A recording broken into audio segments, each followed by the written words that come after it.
Ladies and gentlemen, listeners, lovers, and friends, welcome back to The Prod. I'm your host, Jim Fogarty. We are coming to you from up above Dave Grohl Alley in Two Ticks and the Dog Productions. I've got a killer guest today. Writer, activist, teacher, just an all-around awesome human being. Of course, before we get to him, we've got to mention our amazing sponsors of Season 4. They are the Station Square Restaurant, Salvatore's Italian Grill, Modern Methods Brewery, the incredible Dan Alvarez from Brokers Realty, and Prosperity Partners. If you're looking for retirement advice, call my man Zach Byler. Let's get to the show.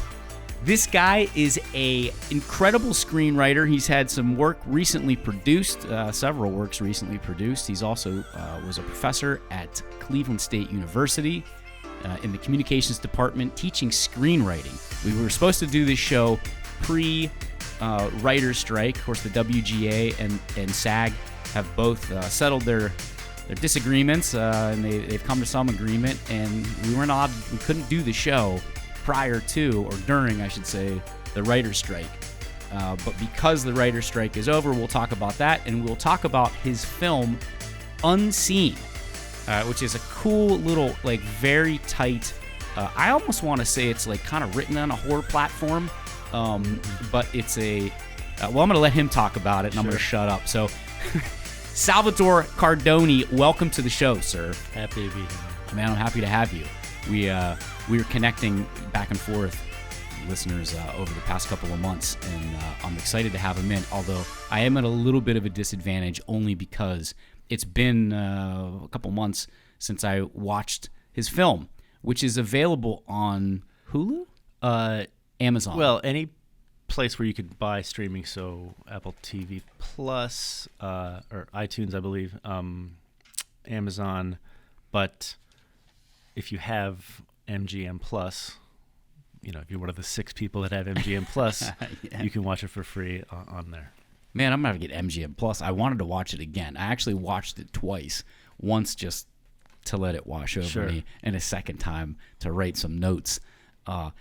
Real tight, man. It's like 76 minutes. Yeah, I was going to say it's like 80 minutes long. It's really tight, moves really fast, extremely entertaining. And we had a conversation where you had said you had rewritten, was it originally, correct me if I'm wrong, was it originally a male character? No, it was always two women. Oh, it was always 2 women. Mm-hmm. Okay. Mm-hmm.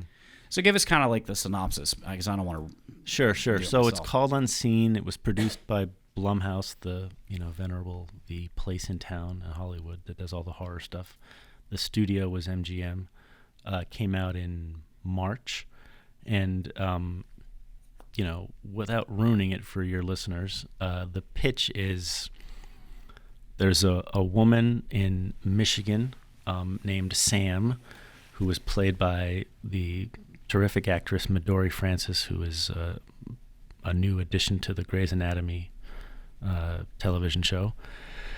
And she is kind of she's kidnapped by her crazy ex-boyfriend, played by Michael Patrick Lane, and he's going to kill her, takes her to this remote cabin in the woods to do so.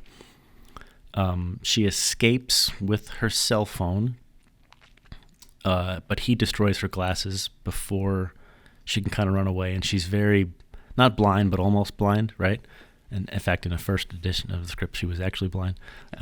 Anyway, so she runs away from this imminent danger in the form of her crazy, jilted lover. She can't see. She's in the middle of the woods. She doesn't know where she was. She was drugged. And she manages to turn the iPhone on. Cell phone. Apple wouldn't let us use an iPhone. The smartphone. That's a true story. Yeah, the oh, really? The general, no, because the connection. Yeah, it was like, this doesn't really work like this, and whatever.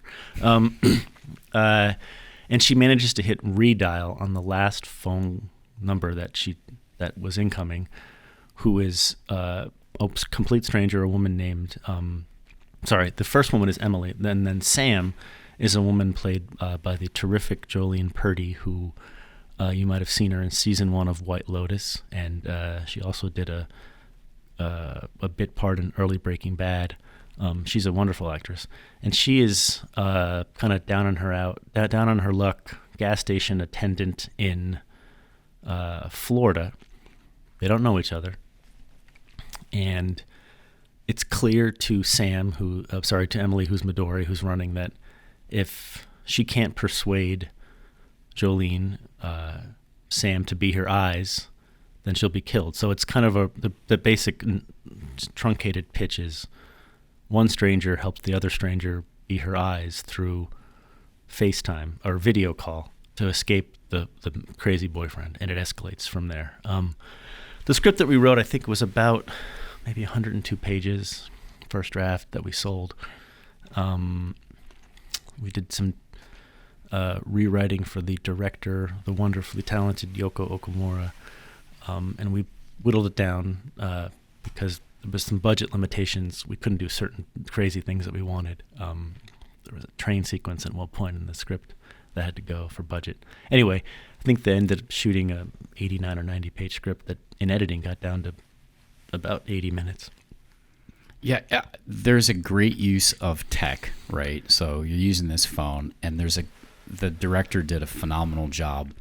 Why the set designers and the art directors did a phenomenal job capturing Southwest Florida, which is, you might as well call it the Deep South. Sure. Right? Yeah, so that was like all intentional. Yeah. Yeah, Mm-hmm. like swampy kind of, and she's working at it's called 7-Eleven. Gator almost. Galore. Yeah, which is really neon green, neon pink. Yes, purples, pinks, and greens. Very stylistic, and the flavor. I'll be honest, but the flavor of that stuff was not in the script. That was all Yoko's visual style, and it really kind of sets it apart. I believe in the market and the quirky weirdness of that place. They're selling gator hides and the quirky boss that Jolene has. It's a very South kind of a thing, I think, anyway. Big time. Did you spend any time in Southwest Florida? I've been there before, yeah. but we all that kind of stuff was more my writing partner Brian's among many contributions to the script. Yeah, it really. I've spent a lot of time in Southwest Florida. My dad lives there, so we've been to. I've spent a considerable amount of time in the Everglades and little gas station places like that, and that happens. The first scene is the crazy boyfriend who is in the script was like tech guy. He was a tech guy, and then a tech bro. Tech bro, a guy described. A guy who's had everything go right in his life, and when a woman says no to him, he just kind of loses it and can't take the first bit of rejection. And so, of course, logically, he decides to kill her. Yeah, that's what you do. Right. Well, whoever that actor was, you mentioned his name, played the douche kind of role. He's the kindest, sweetest, gentlest. I didn't meet him until the premiere in March in L.A., and it's the telltale sign that you're in the hands of a good actor, because he just is the complete opposite of that in real life. He's a really sweet gentleman. Jeez, I hope so. Yeah. Well, he's on a psychotic murderer. Right. Yeah.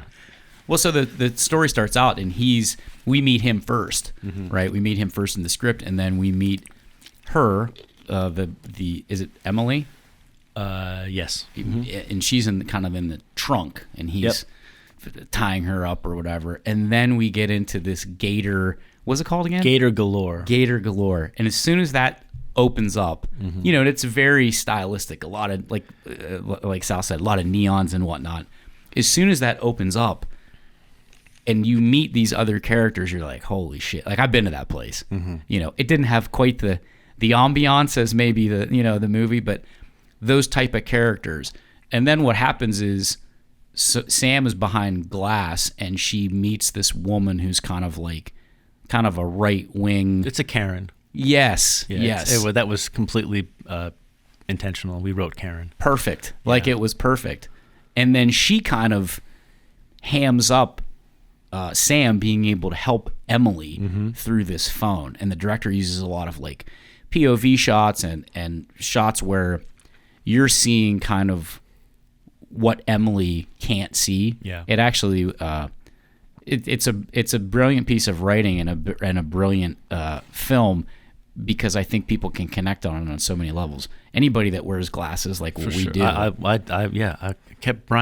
writing partner kept saying, are people really that blind? That I'm like, if I take mine off, I can't see. That's how my wife is. My wife a foot away from me in bed at night. Yeah.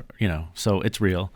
In every draft of the script, the ones before we wrote just internally and the ones that went out, all that was the cutting back and forth was written.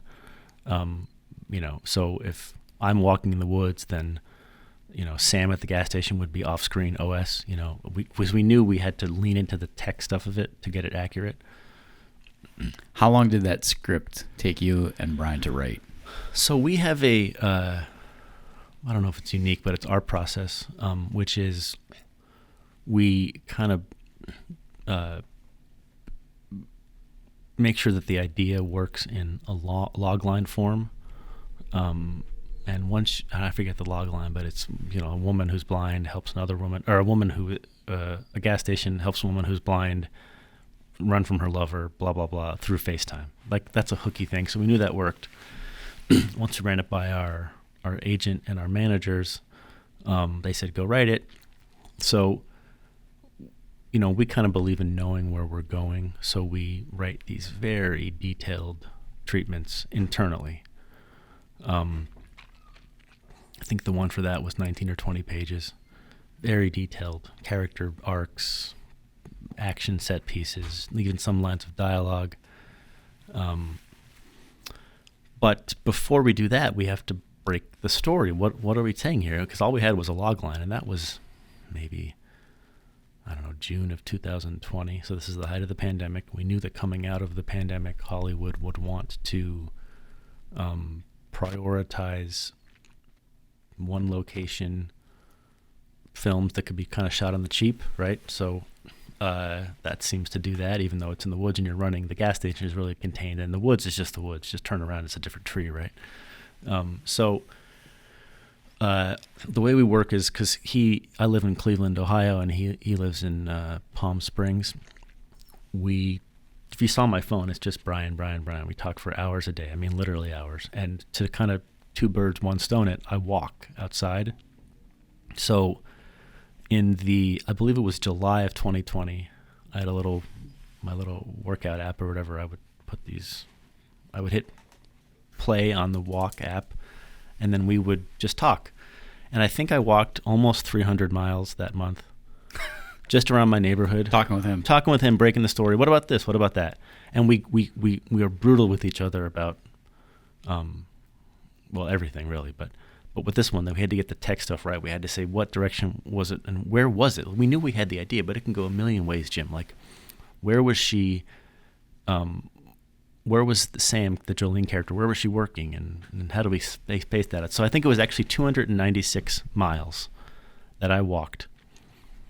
And so what we do is we'll walk, and then I'll go home at night and type up the notes, and then they'll be in our inbox. And then at the end of a month, kind of the notes get collated into a big document. And then we worked on the outline for maybe another week or two and got that to 20 pages. And then we would just kind of divvy it up and say, who wants to take first crack at this chunk and that chunk? There were days, because we had this so well beat it out, that I think I myself wrote like 25 pages of script. Just sat, because I knew where we were going, it's just kind of right in your. Now, how much of that made the actual film? A couple, it always changes. Sure.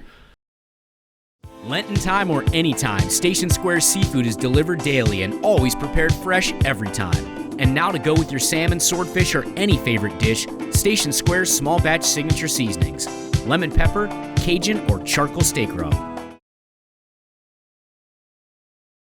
Let Salvatore's Howland host your special event in their new banquet facility. Up to 150 guests will enjoy a Metropolitan vibe, full-service bar, and customized menu. Call 330-609-7777 or visit salvatoreshowland.com.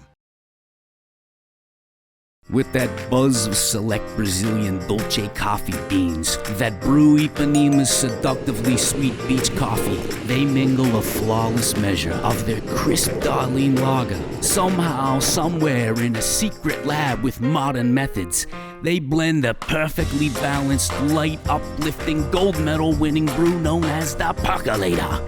Available at Modern Methods Tap Room or the new Darlene Lounge on Courthouse Square in downtown Warren.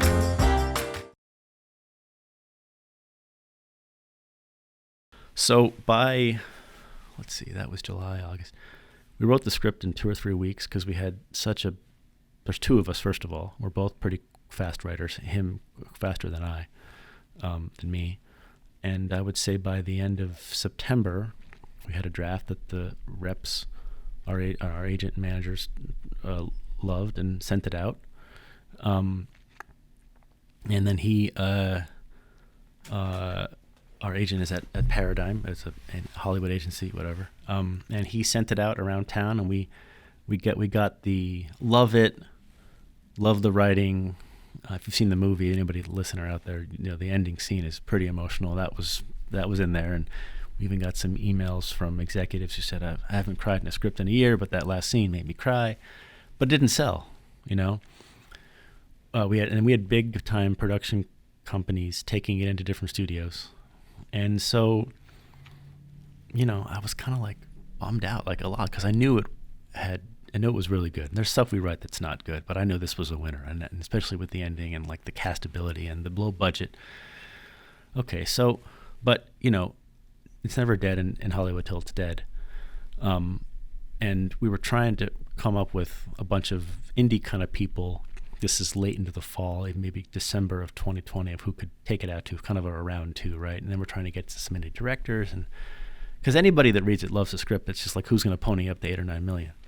So it was I'll never forget where I was. I was outside on the day the Browns were playing the Chiefs in the playoffs in 2021, right? It was an outdoor game, and it was like 10 or 15 degrees in Cleveland. And my neighbor, Justin, has an outside TV, and he was very superstitious about the Browns, so we had to watch the game outside, right? Even though it's 15 degrees, and and there's a beer, and it's even colder, right? And it's a Sunday, and I got a call from the agent, and it's a Sunday at 1 o'clock Eastern, 10 o'clock California, and he's like, Blumhouse wants to buy it, which is, for a horror movie, that's the best place in the history of the medium. They just don't miss Blumhouse. And by Tuesday or Wednesday, they were into negotiations, and the executive there just loved it and said, I want to make this movie. And then, they were in production about a year later, but we had got the director by September of that year, Yoko, and then she brought on the cast, Midori and Jolene, and we were off to the races. And a year in Hollywood terms to get a movie sold to production is like completely lightning quick. These movies take years and years to go through the pipeline. So anyway, that's kind of how it came to be. How did your life change? Oh, wow. Well, we were already in the guild, Brian and I, because we had sold a horror project to Paramount a year or two before. Was it produced? It was not. As with most things that are sold, it went through different variations, and there are still, how do I say this? There are still people at the Melrose lot that advocate for it, but kind of once something doesn't happen initially, it takes a lot more effort to get it going again. They might resurrect it, who knows? But you got paid. Oh, yeah, we got paid. Yeah, sure. And did a couple drafts for the studio. Had a big-time producer attached. How did my life change? Well, I have a movie produced now. I'm a screenwriter who has a movie made, whereas a lot of people who've made... The thing about Hollywood people don't really know unless you're inside is you can not have a movie made but make a very healthy living because these things just die on the vine for whatever. But we have a movie made, it's very well received. The Rotten Tomato score is very high, very good. It just makes things a little easier for the agent to kind of sell future scripts because it's now we're not just the team that sold script, we got a movie made, which is a different thing. So we're up a little bit level on the hierarchy level to the extent that we are. And it's just cool personally to say, I got one, right? And I'm proud of it. And it was really cool to go to the premiere and meet the actresses. And very surreal to sit in the theater and watch this thing that was in our heads forever, like, be shot. And it might be cliche to say, but the script that we wrote, she just took it to the next level. This woman, Yoko, is a tremendous director, and her visual style and her ability, her command of mood and tone, and to working with these two wonderful actresses really just elevated the material. So I'm grateful that it got made. But how did that change my life? I don't know. Still write it every day. Yeah, I don't know. Kind of a hard question to answer. Well, we'll swing back to that in a second. Sure. Because I do want to, you had mentioned the director. I mean, her use of some of these techniques that can be deadly in some Sure. Split screen and POV and some of those things, they can be, if not done correctly, can be kind of hokey and I really, think that can go wrong when you're throwing it in there just to throw it in there to be stylistic. Yeah. But this was germane and it was organic to the story because it's about technology and these women are going through something in real time. So when you're going through something in real time, it does make sense to split screen it. That kind of makes logical sense when you think about it. Yeah, she is a remarkable director. Well, I think what was cool too is that these two main characters, as they're suffering with their own issues, they start to suffer together and they're linked together. And I think that's where the payoff at the end is really, you're like, because there's not a lot of people that have been locked into a trunk or trying to be killed by their ex-lover. However, they're the very human elements that they have of what they're going through, and particularly what Sam's going through. I think a lot of people could feel that. Yeah. What if you got a call from a stranger saying, "Help me or I'm going to die"? What would you do? Right. And I kept telling Brian, because he was like, "Is it going to sound like?" Yeah, because that's a relatable thing. For sure. And what would you do? Would you help this complete stranger and risk your life to save someone you don't even know because she's going to be killed if you don't do it? And, of course, it's Hollywood, so she rises to the challenge. But I'm sure some people in real world were like, click, sorry. Well, and she I think, is maybe even more relatable than the Emily character. Because she's kind of a down on her luck, and who hasn't been in that place at one point or another in their lives. And so it's really connectable for the audience. It's a great... Yeah, I mean, her arc was, this is the other thing that I forgot to tell you in the development of the story was when you first hear the idea, and when we first had it, and shame on us for not seeing it, it was weeks into this. I was actually, my then 2-year-old was playing in the backyard, and I was kind of pacing on the phone with Brian further in the backyard. I'm like, what about this isn't working? What this isn't working? Why isn't this working? It's because we had conceived of the first draft of the outline where Midori's character, Emily, was the protagonist because she's the one running from Jaws. Right. But it's actually not because she doesn't have any agency. When you realize it's actually Sam's movie, she's the one with the superpower because she has eyes. I remember where I was standing under the tree. I'm like, oh, Brian, we're doing this wrong. It's Sam's movie. And once we click that, then that was because she has the power, which is she can see, and the other girl can't. Yeah. And she has to overcome the Karen and all these other extraneous things that are preventing her from potentially helping the Emily character.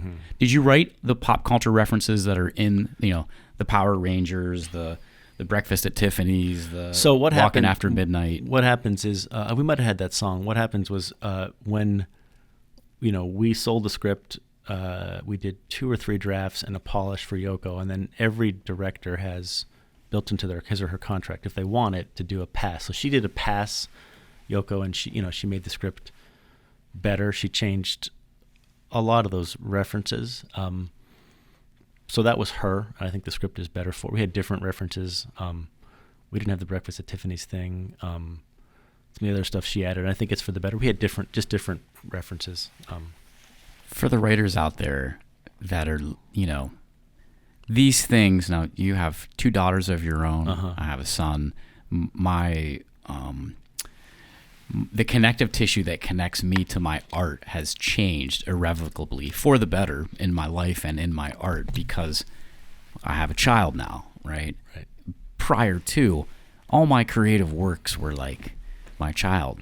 How important is it for a writer who wants to make a sale and make a living, which you are doing? How important is it for them to be able to kind of kill their darlings, if you will? Oh, you mean like, yeah, you have to disattach you yourself from. have to homicide everything that you think was good and cool, because Hollywood is nothing if not brutal and merciless and cold and calculating, and they will just lose it, right? There's no ego. If you have an ego, fine, and you better be David Fincher or Tarantino or I don't know, any other filmmaker that's the 1% of the 1% of the 1%. Right. Everything else is a collaborative medium. There are things in that script that we get credit for that we did not write. And I have some pretty successful screenwriting friends, better than Brian and I, and over emails I've given them jokes and that are in the movie, and I'm not getting any credit for what he wrote, because it's just, you take stuff, you kind of steal stuff. But yeah, to answer your question, Jim, not to get sidetracked, whatever's best for the project sticks, and then everything else kind of falls away. There was an early draft of this where we were convinced that the character of Charlie, played by Michael Patrick Lane, Hall, I forget his last name, I apologize, didn't talk. He was just human Jaws. And we're like, it's so cool if, like, he doesn't say anything. It just, his actions are his words. And then that kind of was stupid, because if it's a domestic drama, he's going to say something to the ex that jilted him. So that was something that we were so sure of when I went to bed that night, and we had that idea, and then eventually just went away the next day or 2 days later. Well, is it difficult for you to kind of release those things out into the, like, hey, you know what, that's not going to work? No, all the time. Yep. Yeah. And to my writing partner, Brian Rollins' credit, he's the king of advocating so vehemently and deeply for something. And then the next morning he'll say, you know what, that was stupid. That doesn't work. Better if we lose it. And once you do that a couple times, it's kind of built into your kind of dramaturgical, gimbal or whatever. Like, whatever's good for the project, and who cares who came up with it. Don't hold on to those things, because they'll just be cut by a real filmmaker anyway. Right. Yeah, the little scenes that you wrote that are so clever. Yeah. And so No. I was taking a class online. The professor was a guy named Jim Schmear, who wrote for Chips, which was one of my all-time favorite shows as a kid. California Highway Patrol. Yeah, and Starsky and Hutch, and he was a TV writer. And, this is all done at the time, virtual, but there was no FaceTime. This was like, I think I was telling you about it, mid 2007, and it's all through text. You're communicating through a message board, basically. And he says, and I wrote this scene, not to pat myself on the back, but there weren't a lot of writers in the group anyways, but I was one of the better writers in the group. And I kind of, I knew this, the other writers, you're so good and all this. And okay, yeah. And I was convinced. I had this scene. It was 5 pages. Fucking 5 pages. Too long of a scene. But real clever intro of the scene, and it's a setup and this and that. And he gives me the notes back, and I'm expecting it's going to be great. And the Academy Award goes to. Right. Yeah. And he says, man, it's a really great scene. I really like where you're going. Just chop the first page and a half and start it here and chop the last 3 lines or last 3, And I said, well, no, wait a second. Yeah, maybe you're not understanding. He goes, no, I'm understanding. You just get us in medias res immediately. Yeah. Cut to the quick. William Goldman said, the late, great William Goldman, Chinatown. I'm sorry, All the President's Men, Butch Cassidy, get in late, get out early. Yes. Yeah, that's and what that is. I fought this guy on this until the next day when I realized, and I said, I'm just going to do what he said, and I'm going to read it and see what happens. And I know my parts. I know what I wrote is better. And then I read exactly what he told me to do, and I was like, oh, yeah, he's right. Because this other shit doesn't push the story forward. Right. I think sometimes as writers, or as any creatives, when we attach ourselves too much emotionally or intellectually to the stuff that we created, because it came from us, it's inherent in us. And obviously, you learned that lesson, and I learned that lesson through that thing too. Like, you got to get rid of that stuff. You just got to be. It's really hard, this business, and you just got to be humble enough to let go of stuff. And I don't know anything. I mean, to the extent it's kind of fake it till you make it. Even now, every day it's like, does that work? I think so. I don't know. We'll try it. That's the advantage of having a writing partner. He'll be brutally honest with me, and then, he'll think he wrote the greatest thing since, I don't know, Shakespeare or Dante, and I'm like, I don't care. Cut it. And we eventually, so it goes through a brutal cutting process before we ever actually show it to anybody else. Did you grow up on a lot of 80s? I mean, obviously you're an 80s kid. Yeah. We're about the same age. More like early 90s stuff. But of course the influences are, Spielberg, heavy, Tarantino, not so much the comic book stuff. Goodfellas, it's pretty classic. All my life, all I ever wanted to do was be a gangster. Yeah, all my life, all I ever wanted to be was a marginal screenwriter. Not marginal though, because you well, produced and you've sold, and that's you've true. sold a bunch, Mm-hmm. and you have representation. How did you end up? Get us from. You're from Wilkes-Barre, Pennsylvania. Yep. How did you get from there with a undergrad from GW? George Washington, poli sci. Oh, you're poli? Really? Yeah. So that's I cool. could, law school, applied and got in, but it wasn't for me. My father is a retired attorney, loved it. I could see that it was kind of like, I guess I'll do this. What else do I do?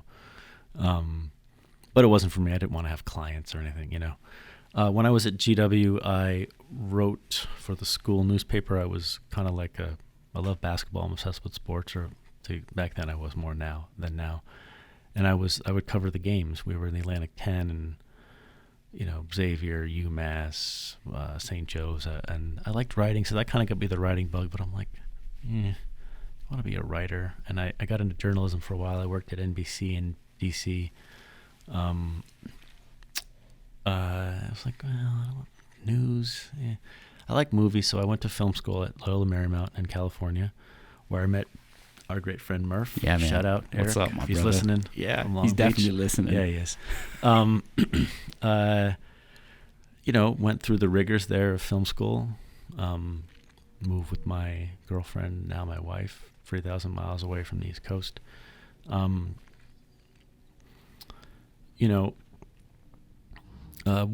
Won kind of all these awards at graduation, writer of the year, script, and it's all bullshit because 2 weeks later I was like,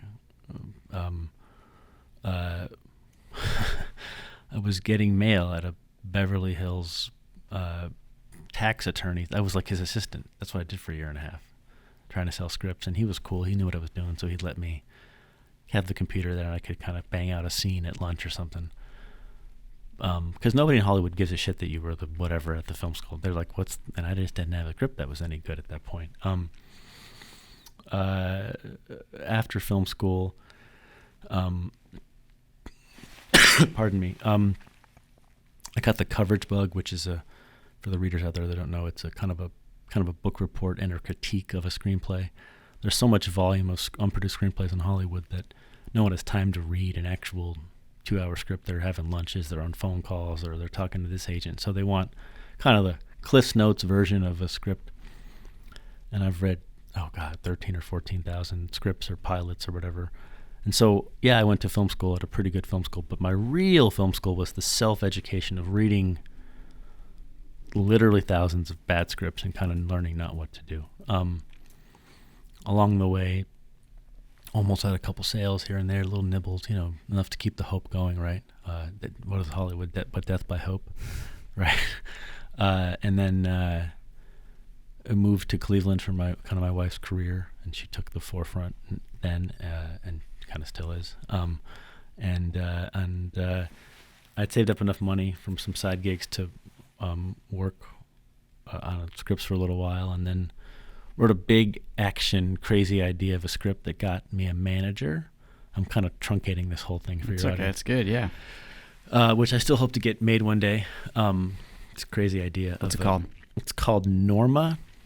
It's a $150 to $200 million action movie that will never get made because it's too expensive. But on the day of an alien invasion, a human baby falls into the pen of the world's smartest gorilla, and she has to save the baby on this crazy night. And it's a silent movie, really. There's like 20 lines of dialogue. And she had the gorilla Norma had just lost her own kid 10 pages before. So she has this connection with this 2-year-old kid. She's got to get her across town, admits an alien invasion to get her some medicine, and it's only at the house. So it's kind of like the mom version of King Kong with aliens. And it's a really ballsy, stupid idea, but and eventually it didn't really go anywhere in Hollywood because it's what's called a hat on a hat, which is what's the idea here? A smart gorilla or aliens? Kind of, you really can only put one idea in a movie. You can't put two because they're at cross purposes. But it was huge. It was expensive. It got me meetings everywhere. All the junior executives at all the big agents at the studios kind of loved it because it's like going for it. Like it's Spielberg tone. Got me the manager, and then he slipped it to my agent a couple months later, and then I had to represent. I was like just like that. Same agent you have now? Yeah, same manager, same agent. I'm kind of a loyal guy. I'm with them forever. What year is this? This is October of 17. Okay. And then got the agent in maybe January, February of 18. And unbeknownst to them, I started to talk to a friend of mine, Brian, about maybe writing a script together. And then all of a sudden I said one day, hey, we have this horror script. And I wrote it with my really good friend who's really smart. And they're like, okay.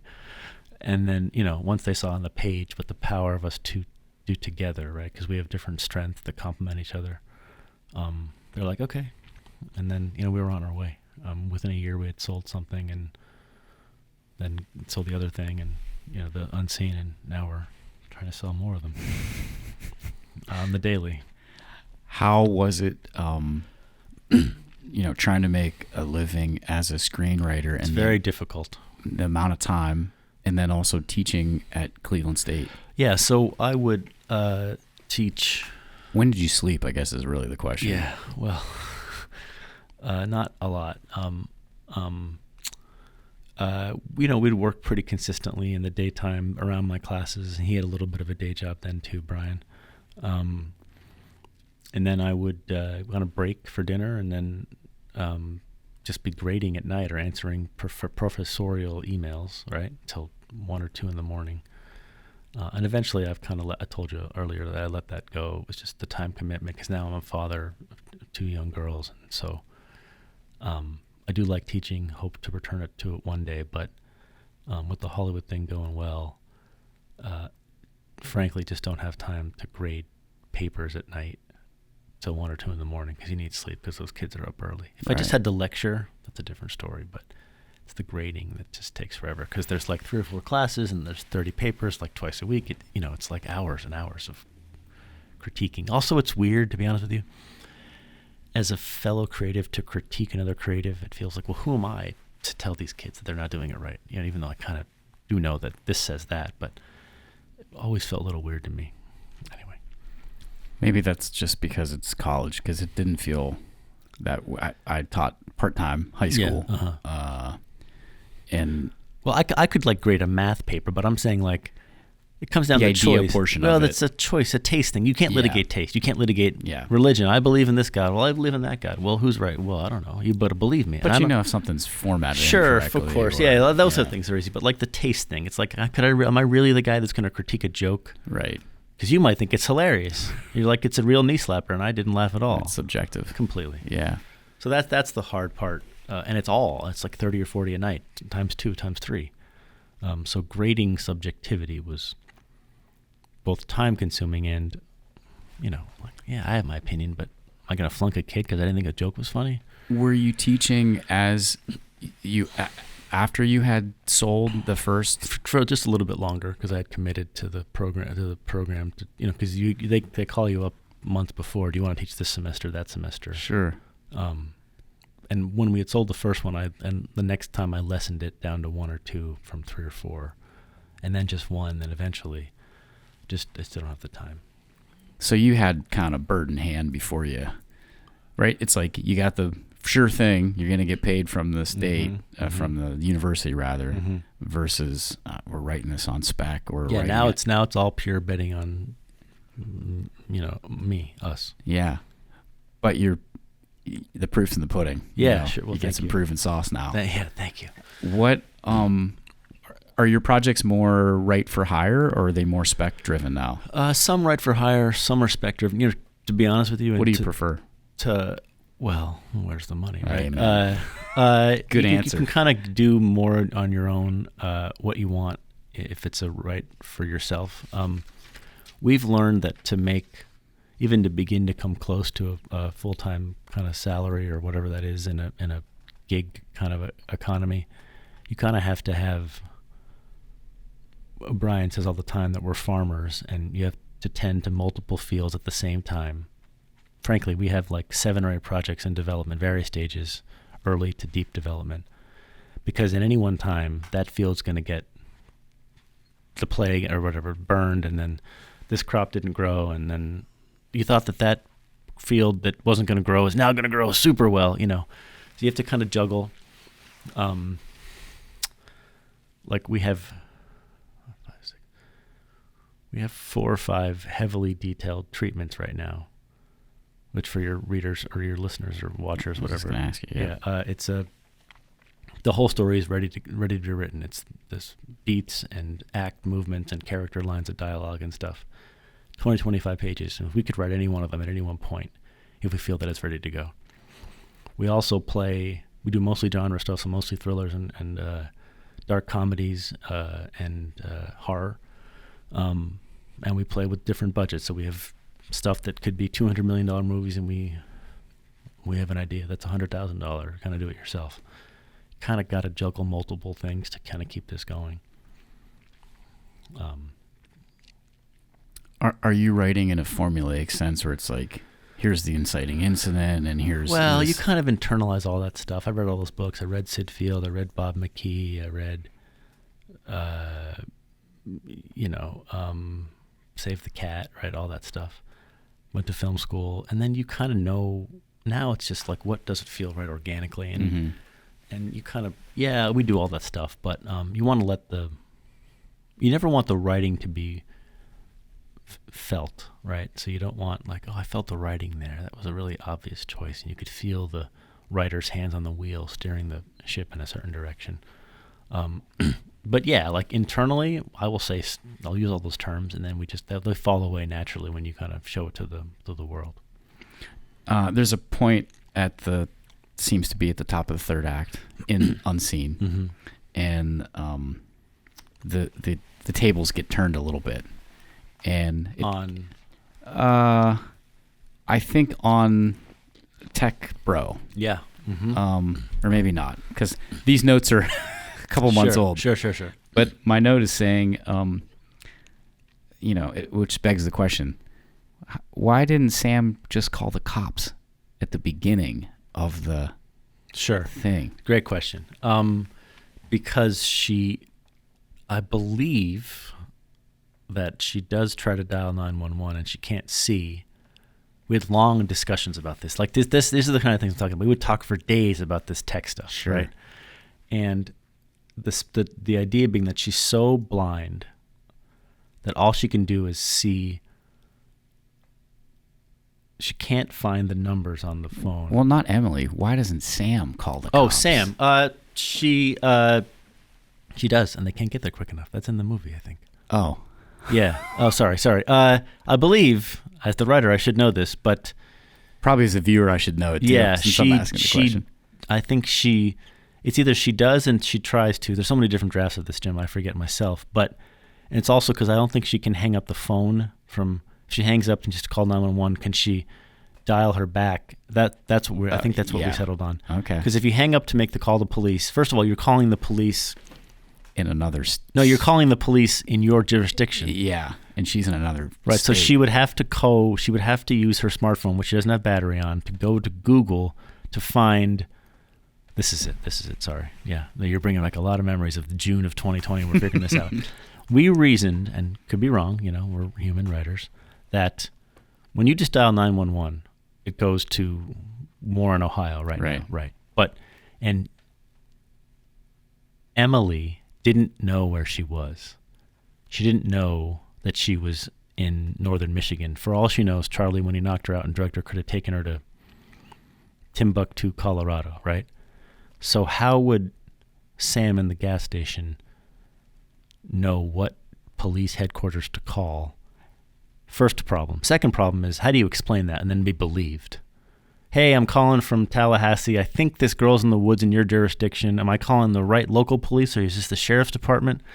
And then third, and this is the most practical, if she leaves her, then she could be killed in the woods instantly. And so all that together, we just kind of didn't.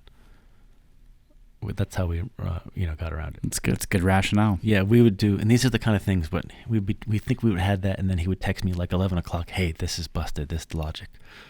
One of the problems was that when we sold the script, from the time we sold the script to the time it was in production, iPhone had updated its phone, so now you can just kind of press the side button 2 or 3 times in a row, and it automatically dials 911.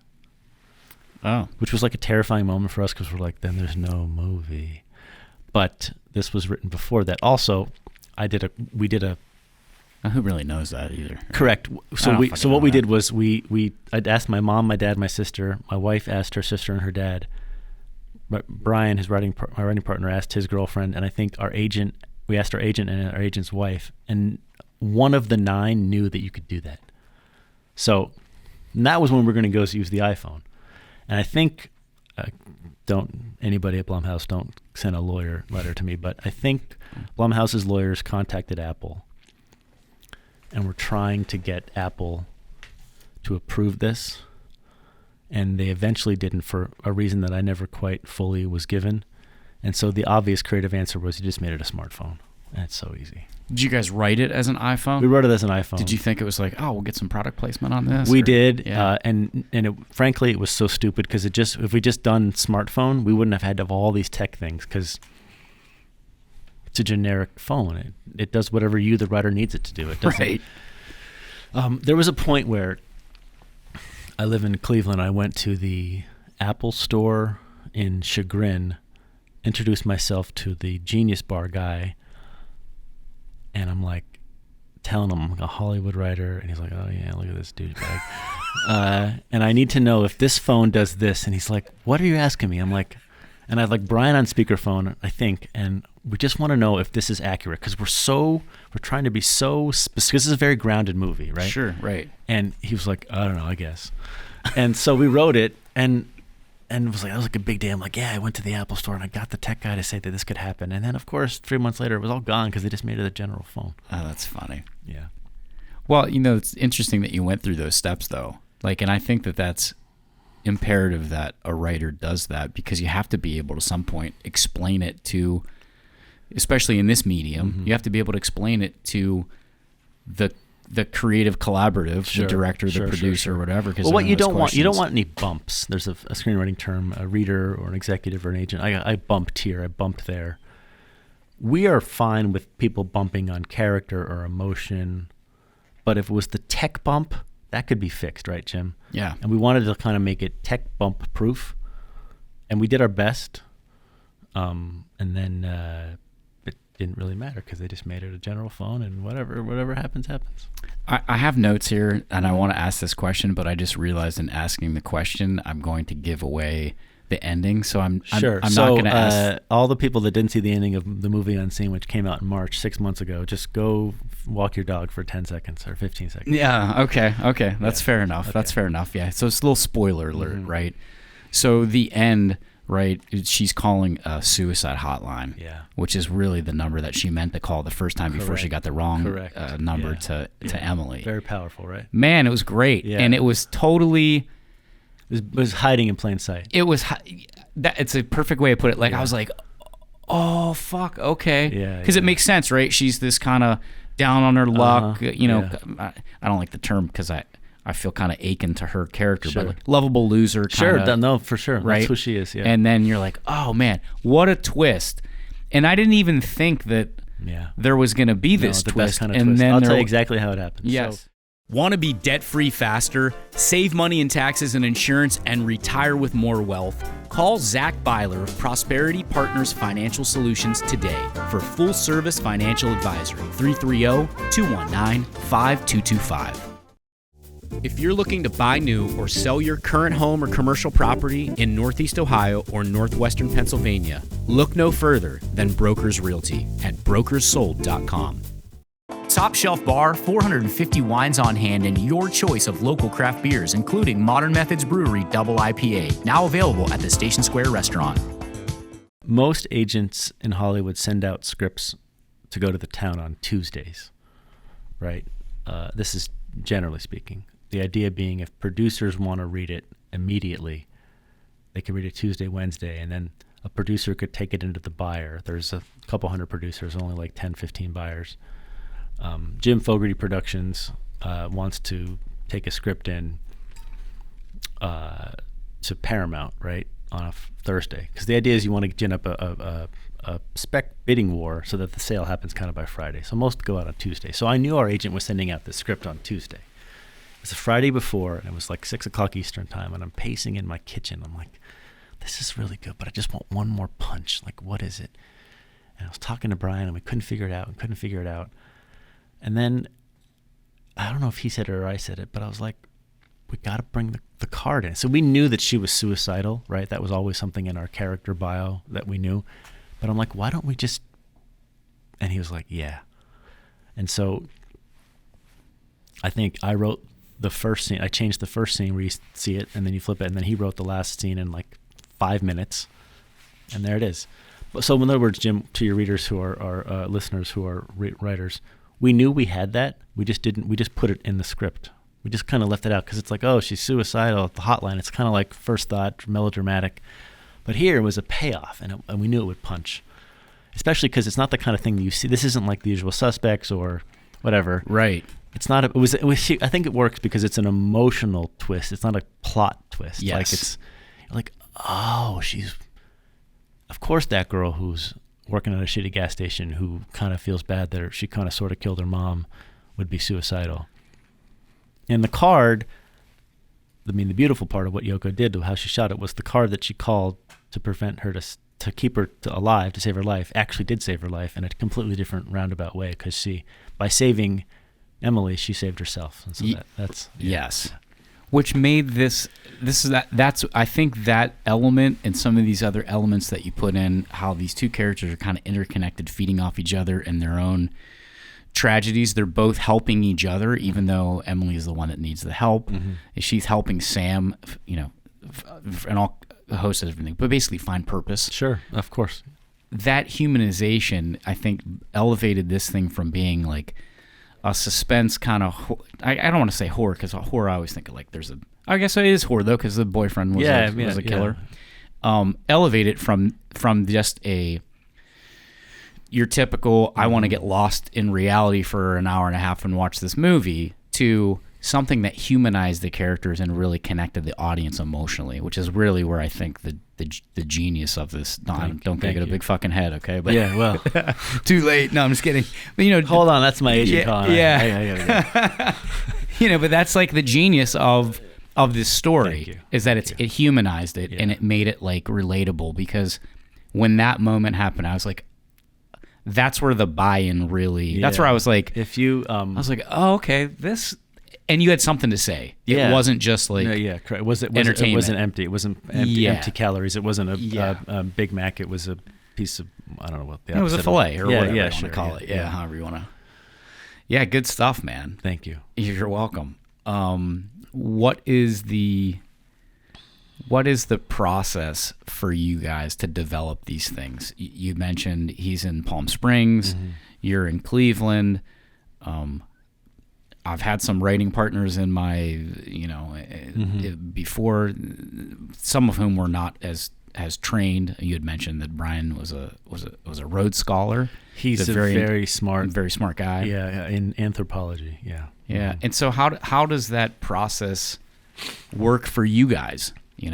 It's just a constant conversation. If you saw my phone, it's just hours and hours of talking, trying to find the right idea that we believe in commercially.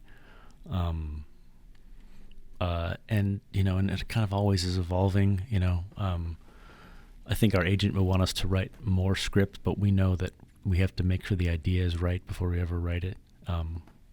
We do a lot of development. Boy works some weekends too, for sure. Work nights, mornings, kind of an always ongoing thing. Because you gotta have multiple balls in the air, because you know that for whatever reason that's outside your control, a couple of them are just gonna fall away. But the ones that land, they really do land, And then it's got to be on the page, and to the extent that we're professional writers, I think we put it on the page. And what does that mean to your like, you could talk about an idea, but is it on the page? And are you moved when reading it? And to the extent that we have any talent, I think we can kind of do that occasionally, Mm-hmm. Especially even like reading that last scene, it was there, the way it was like, oh, that's what this is about. She was sad, and depressed. And now we don't always land that. Not that we're like the king of endings, but we've a good ending for a couple we're working on now. Not as good as that, but pretty good. How many hours a day? A lot. I don't know, from dusk till dawn to whatever. A lot. Yeah, it's 70, 80. I mean, it's a lot. How do you balance that with your Sure. your kids and your wife? You got to carve out time for family. It's the most important. I work out a lot, because I don't think that I'm nearly a good enough writer if I don't work out in the morning, or run or whatever. Push-ups? Sometimes, yeah. Murph asked me to ask you about your push-up challenge. Yeah. How many push-ups? Lots. What about this challenge? He goes, dude, you gotta ask Sal about the push-ups. I've been doing a lot of push-ups since 1998 every day. 100. 100 push-ups every day? Since January 20th, 1998. Every day? Uh-huh. What about when you're sick or you're... Yeah, it doesn't matter. I've done them on airplanes. I've done them in a hospital as an inpatient with a needle in my arm.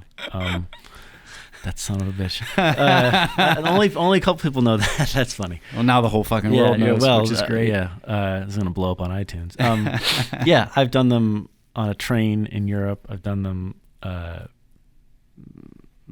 I just get it done. From 0 to 100, or do you break it up? Oh, you got to break it up. And Okay. I hate doing them anymore, because it's the same motion, and I don't look any different, because I'm sure any fitness guru would tell you that we do the same thing every day. Plateaued. Yeah, of course. How are your shoulders? That get terrible. My elbows are fall off. But I'm like, do they crack and snap? No, and pop? but they don't. But I thought about ending it on the 25th anniversary, which was Jan 20 of this year, and I'm like, nope, I want to keep going. Keep it going.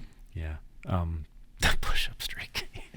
That's hysterical, though, because I think that what you just said is something that is probably, I don't know if people apply that. Like, I always feel most creative the same way. Like, I've got to work out in the morning.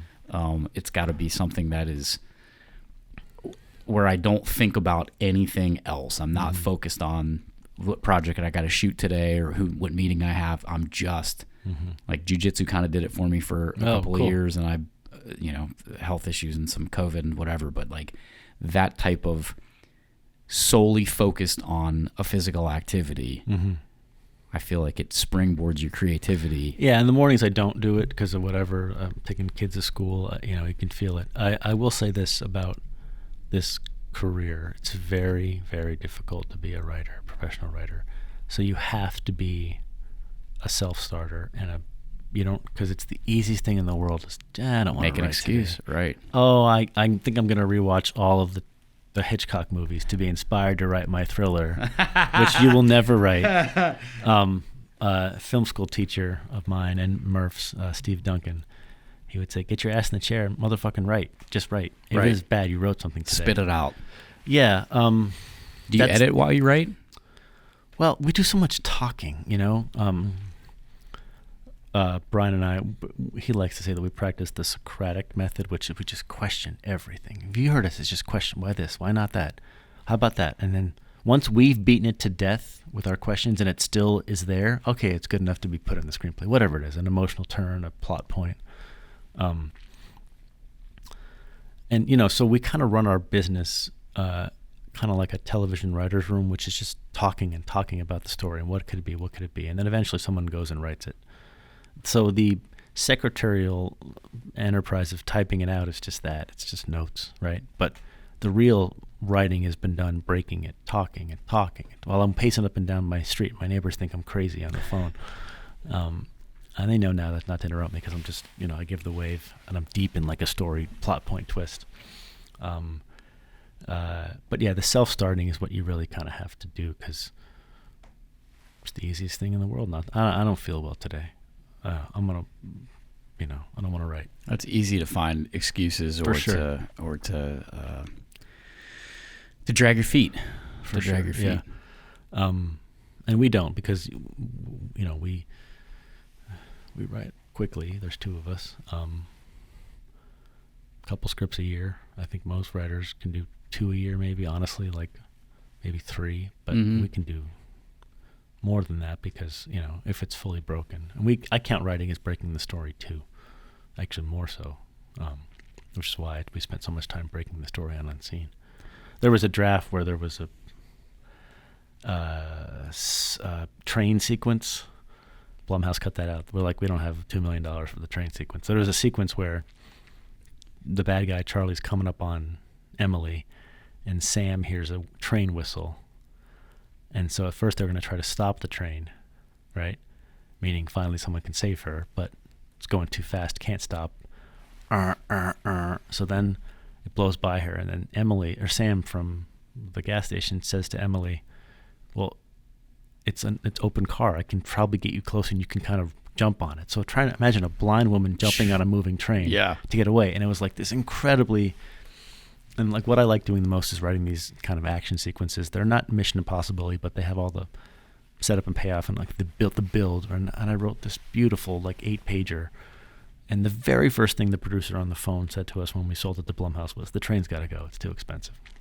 So it's in some inbox in my folder somewhere. Did you attempt to fight for it, or No. Well, at that point, they're like, "We bought this. You want to make this movie?" I'm like, "I'm not going to stand on some pedestal. I didn't get my movie made with Blumhouse because I held firm on the train sequence." Right. Like, what? And they just swapped it out with, the budget. And I think this movie was made for $8.5 or $9 million.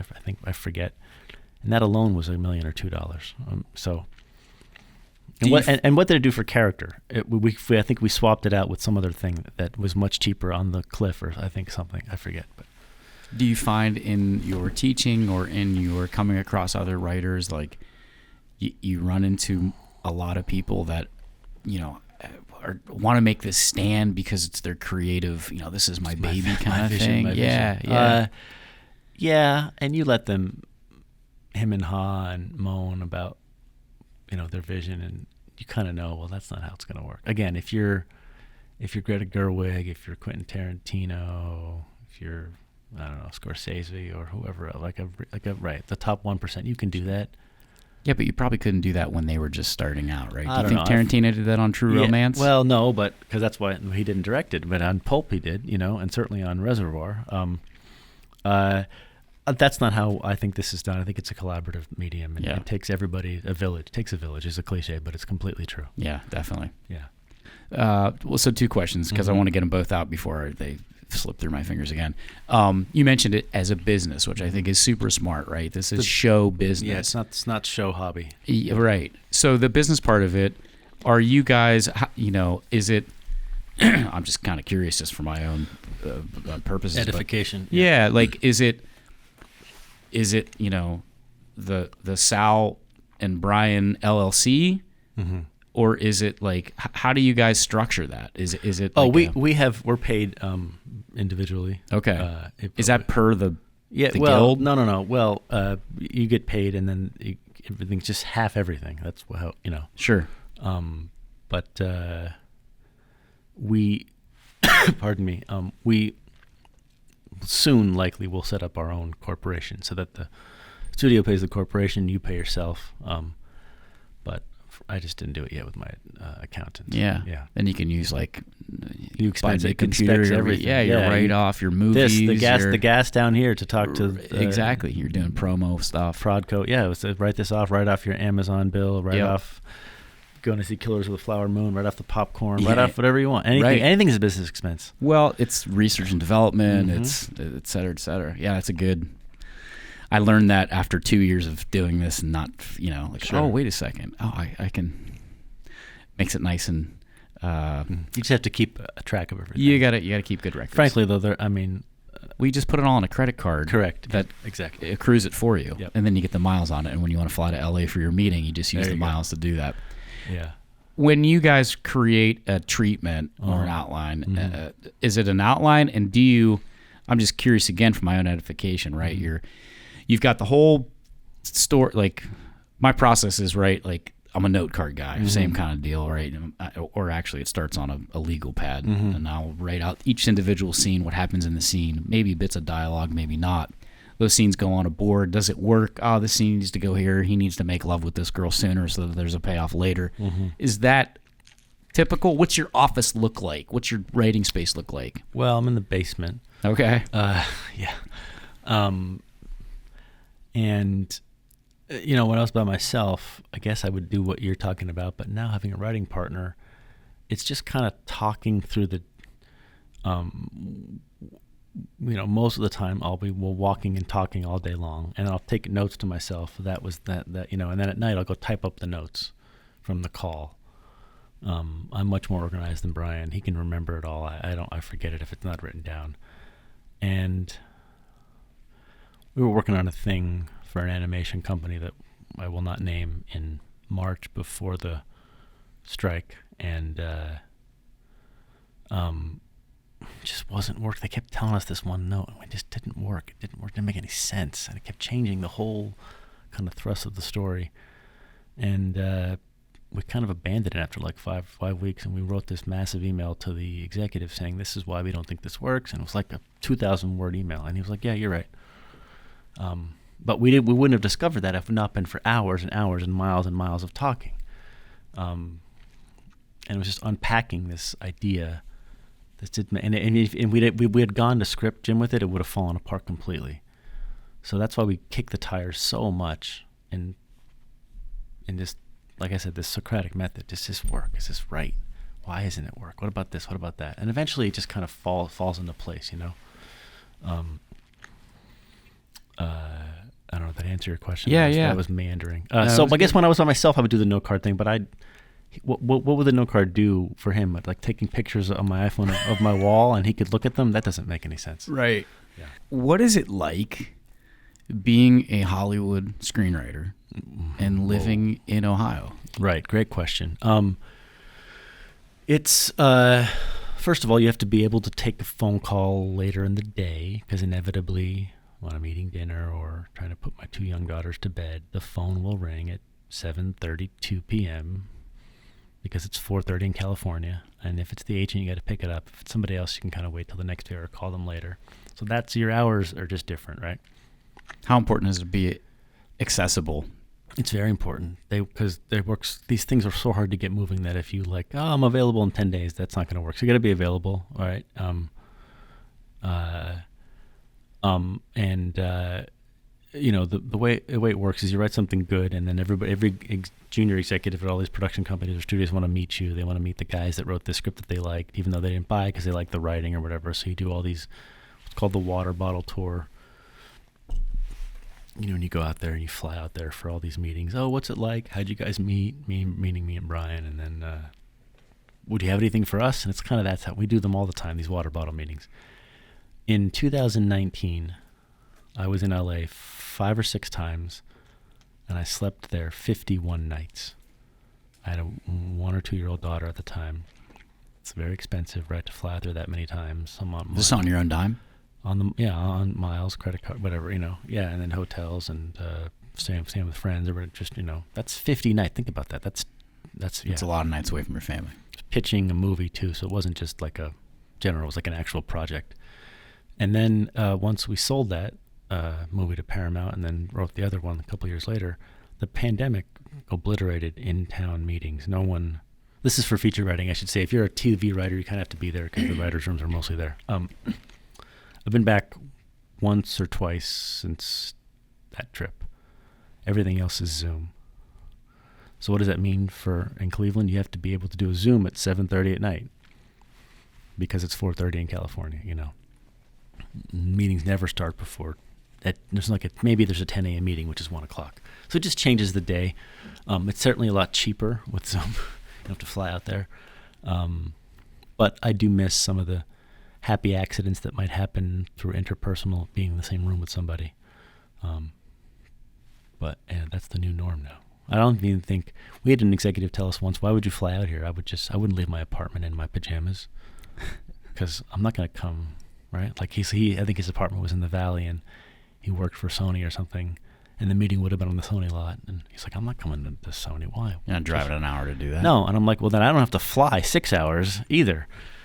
So it just saves you, you got to have a good Wi-Fi connection, though, so that these Zoom meetings don't break down on the technical end. But yeah. So did you up your Wi-Fi? We did. We got boosters for the basement. Nice. And I need to get boosters for my back deck. Yeah. What brand did you use? The Google thing. The Google. That was what Best Buy recommended. Okay. And then also got a hard wire in case it's not actually working. Just plug it in. Because I was on a call once. It was a really important meeting, and it just died. So I told Brian, I'm like, you got to handle it because I'm hearing every sixth word of this guy, and I can't, Yeah, but so what does it mean to be? If you're good enough, they will find you. And a lot of the best writers in the world don't live in Los Angeles because it's cool. It's a cool place to live. We had to have money, and now with the tech, you can be anywhere. They'll find you. Again, for feature writing, if you want to be in television, you kind of have to be there. Yeah. So you're a 22, 23, 24-year-old young aspiring filmmaker. Mm-hmm. Film student, yeah. What's the advice? How do you find a manager, an agent? Somebody wants to be Sal Cardoni. Sure, How does that? Not that that's possible, because there's impossible. only one. But. There's only one marginal screenwriter living in Cleveland. Don't downplay yourself. I just want to say that. Thank you. You're not. I read it. Thank you. Yeah, not thank marginal you. at all. Thank you. Yeah. That's very humbling. Well, I would first say, don't focus on. Again, back to film school. First day of film school, August of 03 or 04. I even forget now. And like 5 minutes into the first class, one of my classmates, who I just met like 10 minutes before, literally the first day, was like, "How do I get an agent?" And our teacher was like, "You gotta know what the fuck you're doing first." Meaning none of us did, right? So I would say if you want to get an agent, manager, whatever, write a good script, which sounds simple, right? But it's really hard. Two pieces of advice. No, I'll tell you what I would have majored in. Two pieces of advice are: watch films, become a connoisseur of the medium. Attorneys know cases that they cite, right? Doctors know how to do procedures. So be an expert in your field. Watch movies that are made. Critique them, right? Number two, for screenwriters, read scripts, because reading a script is a way different experience than watching a movie. So for me, it's those 13,000 scripts. And for every 100 shitty ones, I would read a masterwork of somebody, right? And also just develop your own voice. What do you have to say? Why do I want you to write my movie? What do you have to say, Jim Fogarty from Warren, Ohio? Why do I want to pick you to write this, right? How is this story in your hands different than somebody else? Okay, so that's what I would tell those people.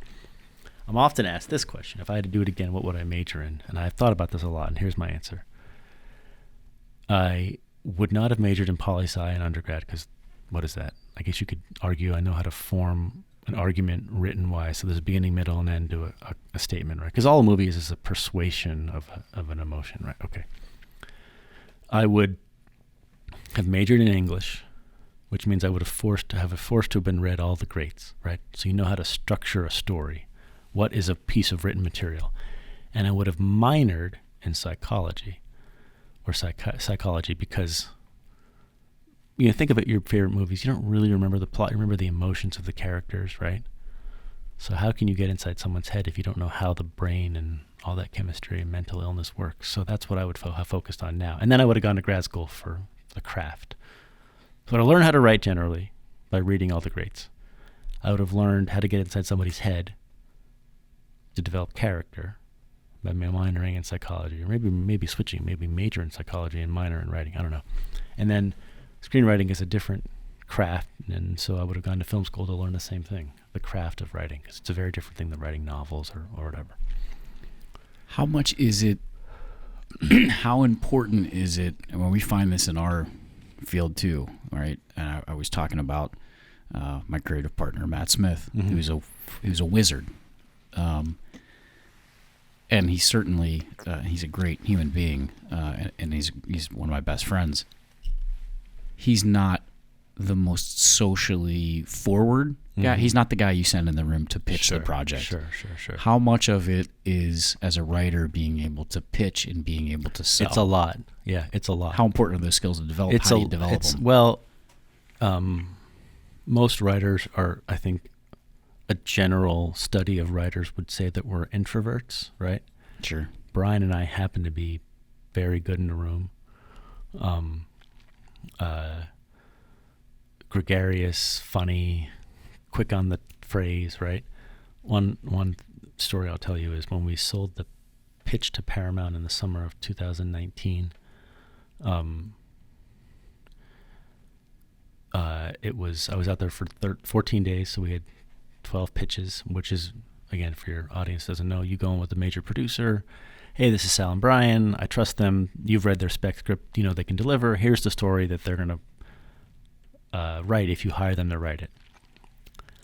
And we had a little pitch prep document, a script. We had worked on it for a month. It was 18 minutes, right? Now in Zoom today, Jim, you can kind of just have the camera here and you can look at it, you can kind of read like your eye. But back then, this was in the room at Miramax, at Paramount, at Sony, at whatever, right? So it had all be off the dome. But we were so paranoid that one of us would get sick that we memorized each other's part. So in case Brian got into a car crash or whatever, I could do him and he could do me. And what we did was, so it was 2 weeks of pitching, and I think I flew out there 4 or 5 days before. And once we locked the pitch with the producer, he was living in LA at the time, so we would kind of park where he lived, and we would walk up and down Brentwood, Santa Monica, West LA, wherever. Just park the car and walk. And we'd dress rehearsal. And, hey, welcome to Jim Fogarty Productions. And then we would just talk. And we almost got into a car crash because people were like walking across the street and someone's like, what are you guys doing? Like, we're just two idiots talking to each other. We're practicing our thing. We did that 39 times, which is a 20-minute pitch. So 39 times 20, I mean, you went to math school. I didn't. Whatever that number is. I didn't go to math school. Whatever. Shit, yeah. Whatever that math, that's like 1,600 hours. Whatever the number is, right?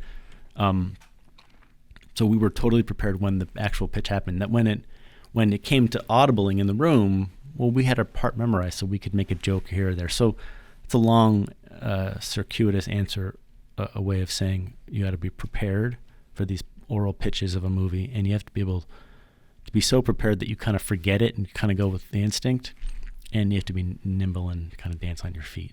Brian is deeply, darkly funny, and he's always good for a quick little laugh from these executives and stuff. So anyway. So you rehearsed the pitch, and it's a 20-minute pitch, basically. It was 18 to 20 minutes, depending on if we went to this one part or not. And we had it in, I had mine in legal pad written down, and he had his just in his head, right? Although we had notes too. And then eventually we got so good at it that I could do his, and we did practice the reverse where I would do his and he would do mine just in case, and we like nailed that too. I'm like, well, we're ready to sell this, and we did. We sold to Paramount in June of 2019. So it was half the writing and half the pitch? 60-40? What do you mean? The writing's got to be there, right? It just can't be. That was just an oral pitch. They were like, if we like this, we'll pay you to write it. What was your... Oh, okay. So it wasn't like, this pitch wasn't a spec. You're pitching an idea. Completely an idea. We didn't know. If it didn't sell, we wouldn't have written it. Gotcha. And eventually they bought it and we wrote it, and then they wanted it changed. Not because of execution. They want the core idea. They just wanted it to be something else, which off screen I will tell you, why didn't they tell us that earlier? Imagine if they took the shark out of Jaws. Yeah, you don't got a movie. Right, yeah. So totally different movie. This thing we sold you, you don't want the thing anymore? Why didn't you say that? Well, that's a different story. But, so what they bought from us, we executed, and then they came back with, we don't want the thing anymore. Anyway. As long as the check cleared. Hollywood, yeah. It's called development hell. It happens all the time. Yeah. You've been a wealth of information today. I hope. No, seriously. I actually went to kind of brush up because Sal and I had only exchanged a couple of texts and some emails and messages on Messenger. Of course, I deep dove, with Murph, right? I'm sure. like, what's this guy all about? Yeah. And his response, I think, was something like, this is a dude that if we, if he would totally fit into our crew, but he would be like the voice of reason while we were a little bit further off the reservation and a little wilder maybe. This guy's, he would center us, but he would fit in very well. And of course, he told me the push-up story. But I actually went on because I couldn't remember as I was thinking last night. I'm like, oh shit, where did he teach again? Was it at Case or was it at Cleveland State? CSU, yeah. So I Googled you, and I found, and there's actually an app or a website of some sort, and it says it rates the professors. Oh, really? And God. And there's 5. You had 5 stars. That was the highest. Oh, okay. And you had 5 people give you these 5-star ratings. And I read their thing. Oh, geez. I read their summary of your, and every single person, there were 3 people that said, I love this guy, which right away I was like, oh man, very. Was it written by my wife and my mom? I don't know. I didn't get that deep, but the students at Cleveland State, man, they really enjoyed having you as a professor and really enjoyed your real world expertise. And one person said, this is not only the best writing course I ever took, it's the best class I've ever taken, period. Oh, wow. And so a lot of big kudos there. I'll have to send that guy more money. Yeah, I didn't know that. He wants a piece of your next project. He wants a piece of the next script. That's humbling. I did like teaching. I just try to be real. I don't know. I'm only as good as the information I have, which is my life experience. So. Well, it sounds like you got some great life experience and a lot of great stuff ahead of you. I'm excited. I'm happy to meet you and happy that you came all the way down to Warren, Ohio to talk about this. Do you? Yeah, it's like my hometown, Wilkes-Barre. Oh, well, come down anytime, man, because we got a lot of cool things. The next time you come, we'll have to head on down the alley and drink beer. Are you a beer drinker? Oh, yeah. Oh, shit. I should have got you. I'm going to send you some. Okay. I'm going to get you some Modern Methods and ship it up to you. Okay. I don't know how well it'll travel. You'll have to hit the top of it before you open it up. Sure, can be done. Sal Cardoni, writer extraordinaire of Unseen and other works. Anything that you can tell us that you're working on now that's coming out or not? No, can't say. Gotta keep tight-lipped. Yeah, we're still in the starting blocks. And you guys have signed non-compete or not non-compete. NDAs. Yeah, you got. No. It's just you don't want to say anything until it's quite ready. Right. There's many things percolating in various stages of percolation. I'm excited. Yeah. I'm excited to when that hot steam's coming off that coffee you created. So I appreciate you coming down, man. Thanks, Jim. Yeah. It's been a pleasure. Oh, it's been my pleasure. Listeners, lovers and friends, until the next time, be kind to one another. You can check us out at theprodcast.net, as you well know. You can listen, and subscribe on any major podcast platform by visiting theprodcast.net, listen to other episodes, etc., and give us a shout out on Facebook or a Google review. That would be wonderful. Be kind, stay electrified, and we hope to hear you in the next episode. Peace all.